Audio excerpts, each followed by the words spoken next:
This is Blackgirlthought TV, honey. Guys, welcome back to Blackgirlthought TV. I am Annie Cans, and this is your inclusive source of health, wealth, and loving yourself. Me turned away. The absence of their recognition and regard pierced my heart and left me with a feeling of brokenness so profound that I was spellbound. Grief and sadness overwhelmed me. I did not know what I had done wrong, and nothing I tried made it right. That's so important, right? And I'm gonna finish up this episode because I've asked some deep questions, and if you think about them, you can have conversations for hours about them. And I encourage you to literally converse with your friends and things like that. And if you want to message me, please reach out. I sound hella needy, right? That's not, my mom ain't love me, I'm needy. I'm kidding, my mom loves me. Okay, so we already talked about this feeling of kind of being one within oneself, kind of feeling like you belong in your home, feeling like you belong on this earth, like I take up space, like it's good, right? That's important. And you can ask yourself, did you grow up feeling that, right? Because that translates into how you respond to your children. Do you make your kids feel that way, right? Or do you make your partner feel that way? Just because like our parents were supposed to do it for us, we still can make our friends feel like they belong here. We still can make our lovers feel like they belong here, right? On this earth, you take up space for a reason. And you're lovely and you're beautiful, and if no one has told you that in a very long time, I'm here to tell you that God was showing off when he made you, baby. Okay? So, yes, you belong, and you're lovely and awesome, and yes, I'm just a cuddly person. Cause my mama didn't love me. Tell me, mama, why don't you love me? My mom loved me. She was just not very cuddly, but that's okay. Cause I cuddles the birdie. Give me the cuddles, hello, who want the cuddles, come for the cuddles, come for the cuddles, okay? If I like make it and like you guys know me and care about me in my life, I'm definitely gonna do a meet and greet, and that's nice. We're gonna be hugging the family with the hugs. That's nice with the hugs, okay? So, she said, to this day, I cannot remember when the feeling of being loved left me. So it was kind of a gradual thing of feeling less loved by your parents. And that's so important because I know a lot of people kind of dating in this era are just like, I'm on it for 2 weeks, then I'm over it. And it's kind of like this gradual, like, I'm not into it. And if you want to connect that back to your childhood, you can. For me, I make sure that I kind of do things continuously to show my partner that I'm still engaged, I'm still involved, like, I still love you, I'm still here. And that's so important because I need the same thing. Honestly, a lot of people believe that relationships are supposed to just, work. Like, it's supposed to just work. It shouldn't be this hard. It shouldn't be this much work. But it actually does take a bit of work to constantly kind of make sure my partner feels loved. And that's so important to me because I grew up a bit deprived from it. So it's so important to me that I'm continuously kind of like, you're loved, you're loved. That's nice, snuggle me. And you don't even have to say it. You just literally have to touch me. Touch me. Cool. I like that. So that's my thing. So she doesn't know when that love left her. So another question for you is, do you remember when that love left you? Or if it ever did? Do you remember feeling loved overwhelmingly and then suddenly it stopped, right? Or do you remember just feeling continuously loved? My friend was like, I always feel loved. Mom still hugs me to this day. It's lit. I'm 20 and she still hugs me and kisses me, like, cool. And that's beautiful, right? But for those of us who were kind of not so lucky in that regard and who kind of have to take time to recover from that, think about it, right? And then think about how you act toward your friends.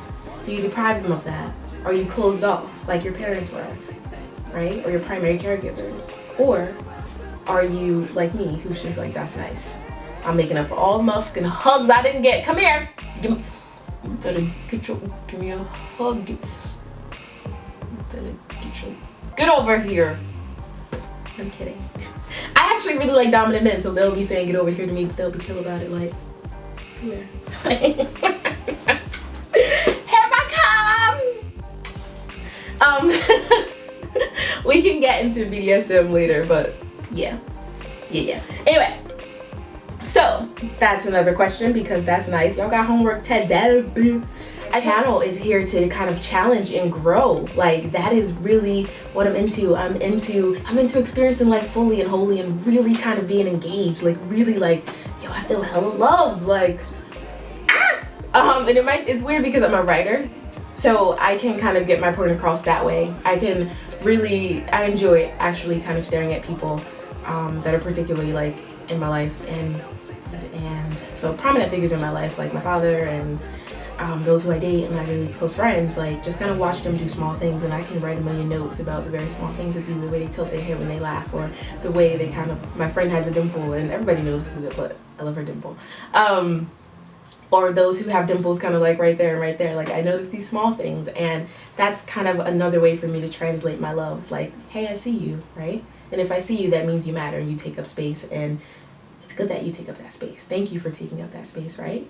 So again, if you haven't heard it, thank you for taking up that space. You matter so much, right? And if nobody tells you that, I could be your friend, okay? Let's email. What? See, it's weird. I could be your friend, let's email. Hello, fake. That's nice, but you ain't getting my number. That's nice. Let's email. Okay, so then she says, those who had initially loved me turned away. The absence of their recognition and regard pierced my heart and left me with a feeling of brokenness so profound I was spellbound. And that's so interesting because she gets into later kind of how she had to look for that and recover from that. But basically, she's really talking about what happens when you stop giving kids attention, right? And I was reading a study that said that parents tend to not give children who are more quiet and shy as much attention as those who are loud and needy and kind of obviously needy, right? Because all kids are needy.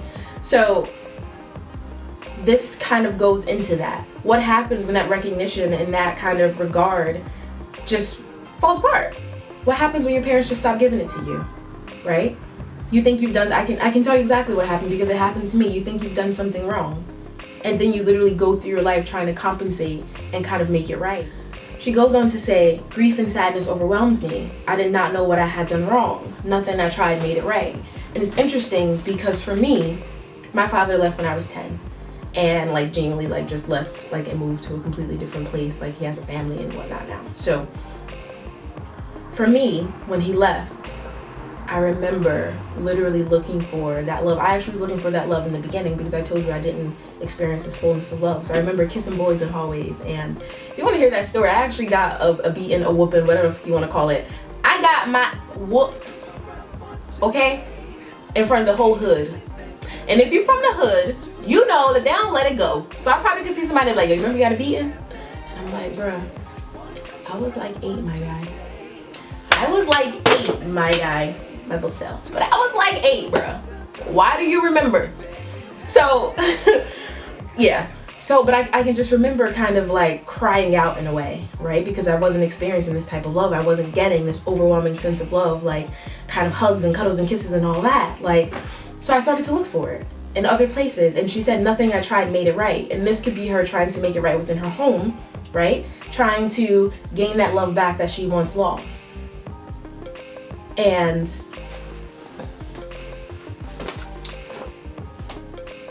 I don't know what I've done wrong. And that's so important to me because I think oftentimes when we don't feel kind of overwhelming feelings of love, we think we've done something wrong. And that translates into us being inadequate, right? And then that translates to us being unworthy.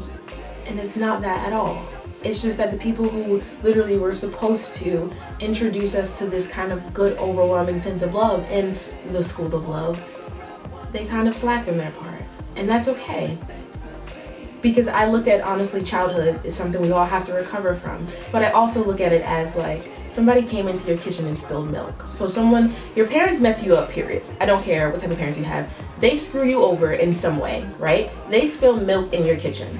Me, for a long time, because I was abused by so many people, men and women, from about the age of 4 to about the age of 15, right? I was so angry, like so angry. I was just like, oh, and I was in therapy since I was 13, and I'm just like, why do I have to fix what they broke? Like, why do I have to fix myself? They tainted me, like, they abused me. I shouldn't have to fix it. I shouldn't have to go through all these years of therapy. I shouldn't, like, be looking for this love that I didn't get. Like, and mind you, not receiving this type of love and then being abused makes it so much worse, right? So much worse. Because not only do I learn that I'm not good enough and I'm inadequate and I need to do something to make it up, the abuse translates to, the sexual abuse translates to, I can use my body to make it up. I can use my body to make me worthy, because that'll get me the attention and the love that I need, right? Now, mind you, when the people abused me, they didn't love me or give me good attention. Like, they just got what they needed from me. And I was thinking of putting my abuse story on YouTube. I may later down the line, but I'm probably gonna write it all down in an ebook. And I'm gonna probably self-publish an ebook, or if publishers contact me. I don't know, that's nice, y'all probably don't know my name. But I wanna get the story out there and what has happened to me, because all of this matters, right? And this is what we'll be talking about in the School of Love. So she said she doesn't know what she had done wrong, and that means she kind of went through life trying to find, like, what did I do wrong? Like, what do I need to do to make it up? And it's difficult when you don't get the answers to that question. What did you do wrong to make mommy and daddy stop loving you or giving you love in the way that we usually did? And when there's no answer, that is the worst thing ever, right? That is terrible. It's literally, and this is something that I practice that will come up later. How do you forgive someone who doesn't ask for forgiveness? They did something and they never kind of reconciled. You never got closure. What do you do when you don't get closure? How do you move on? And that matters. So then she's like, I don't know what I've done wrong, and nothing I tried fixed it. And for me, I know exactly what that's like, going through trying to fix it. Having a bunch of sex. Don't get me wrong, I love sex. That's nice. Where the sex at? I'm a hoe. What's it? And we'll get into a whole series. Like, I can't wait to the whole series, yes. I'm a feminist hoe. I support the sexual liberation of everybody. That's nice. As long as you're a lovely babe, please calm down. That's nice. Like, but I support the sexual liberation. And even, like, just because you're not, like, having intercourse doesn't mean that you can't be a hoe and support, like, hoes. That's nice. Like, I love it. The whole series is coming. Yes, yes. Whole series. Anyway, so I went through my life kind of wondering what I did wrong, right?